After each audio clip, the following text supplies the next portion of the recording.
Yo, yo, what up, Pete Krampus Carroll? It's good to be back with you guys. Week 3. It's good to be back doing fantasy football. Also, Jets are 2-1. Super Bowl mode activated, especially after beating that team on Thursday night. I think they were supposed to be really good this year, right, Smuff? Yeah, and that's how the Seahawks were barely able to beat them in overtime. Anyway, on to the most important league, Pete Krampus Carroll. So a couple new guys in the league this year. So I thought I'd take a quick second to detail the team name. I don't actually know if I've ever done this for the whole group before. I think my Seattle friends will particularly like this story.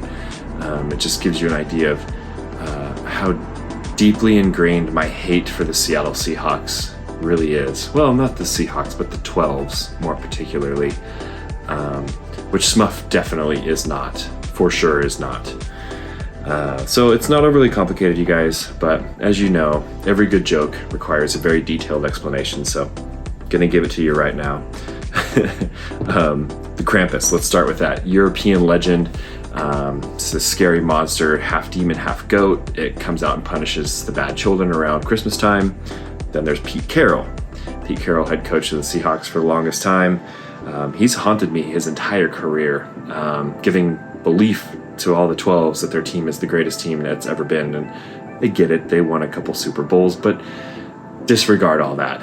Pete Carroll has just haunted me and just fueling these weird, terrible people that know nothing about football.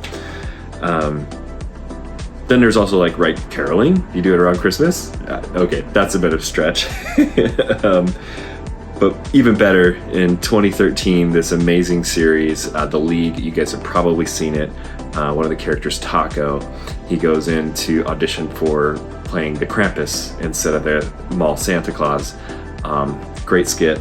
Anyway, there you have it. It's this multi-layered, terrible, but also deeply sentimental league name, Pete Krampus Carroll. There you got it, man. Doesn't get much better than that. All right, story time is over. Let's get into the league. It's definitely starting to take some shape. Unfortunately, it's not necessarily to plan. We've got some teams that are up top 4-0. Surprisingly, none of those teams up there seem very fraudulent right now. They all seem pretty legit. There's a 100-point difference between the top team, Dexter, and the last place team, Matt. Sorry, Matt, not looking so hot. But you know what? There's already a lot of really big injuries that are piling up around the league. Anything can happen. There's even a lot of teams that are impacting, or that have some impacting injuries that received maybe a grade A in post-draft, but that's probably not why they're doing so bad. It's probably more mismanagement. Anyway, more on that later. So last week, game picks went 4 of 6, again in honor of consistency. That puts me at 8 of 12 for the whole year, about 67% accurate. But this week I think I got 100% me. I can feel it. I think I'm going to choose perfectly this week. All right, let's go into these matchups. First matchup, we've got Oz versus Mike G. Mike G, dude, you got enough running backs to even make Jim Harbaugh happy. What are you doing with all those running backs? I even tried to trade you for a couple, give you some wide receiver help. Apparently you don't like trades, or you don't like your team to be better, something like that. I don't know. You need to figure that out. Let's see. You're having a good year so far, though. Adam, really quick, I'd like to say some good things about this team. Kind of had a hard time finding anything really good to say when I went through your team. It might come around eventually, maybe. Mike G is going to win this week. All right, next matchup, we got Smuff versus Chase. Chase, what can I say, man? At least you still got golf. Kind of. We're getting into the winter time. I don't know, maybe put some work into your fantasy team, and not the kind of work it's trading with Todd. Don't trade with Todd. It's usually bad news. Yeah, man, sorry. It's looking like a tough year for you this first year in the league. But you know what? Don't lose hope. There's always next year. As any good Jets fan will tell you, there's always next year. Smuff, I gotta say that for your team, looking super good. The one weak spot I see is quarterback. So let me know when you're actually ready to trade. Nobody likes a tease, man. Nobody. Smuff wins. Next up, we've got Kyler versus Cody. Battle of the tradesmen here. Cody, let me be the first to welcome you back to the realm of mortal men. That team last year was insane. Partly thanks to me, partly thanks to Todd, mostly thanks to Todd. Everybody blame Todd. Don't blame me. It was definitely Todd's fault. But anyway, team's not looking super hot, so maybe you could put some work in. Maybe you can fix some things. It's only week 3 here. For Kyler's team, that Kyler tandem, it's looking pretty scary. Team's looking pretty good, Kyler, and you're going to take the win this week. Next up, we've got Dexter versus Josh. Even with Dexter taking a couple of these early injuries, that squad's looking pretty good.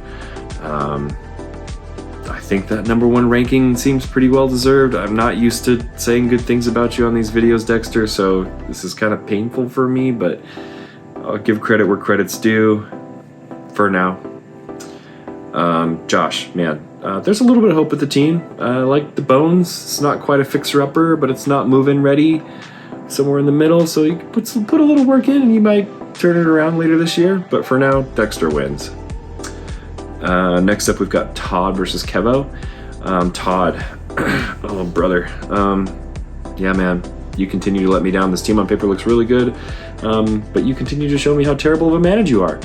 Not the least of which is, I guess, praying that George Kittle was going to get to go this week and not accepting my trade that was absolutely going to help you. So keep it up and you'll not win again, I guess. Good job. Kevin, for you, man, it looks like back to business as usual. Bunch of big powerhouses, just like last year. One thing I'm starting to notice, and maybe this is your secret, and maybe I'm kind of outing you here on this video, but I don't feel like the last few years you're letting yourself get distracted with all the rookies and the up-and-comers and breakout folks. You just kind of go with the people that you know are good, and you go with it, and it works. And therefore, you're looking like Mahomes this year and trying to go back to back to back for that triple crown. So let's see if you can do it. All right, and lastly, I know the game that you guys have all been waiting to hear about, the one that nobody's interested in except for the 2 people that are playing against each other. It's Matt and myself. Matt, dude, you looking at this team, you've assembled like a team of players that should be okay, but they're just kind of in tough situations right now. So maybe the situations turn around. That's really why you're 0-4. But you know what? Good news. At least you're going to play me this year, or this week. But the bad news is your team is still not that great. So, sorry, dude. I'm going to win this week. Sorry to tell you. All right, boys. That's it for this week. Last minute bit of wisdom. An unwise man that I know out there, he consistently says, just hope you all have fun. So, something like that.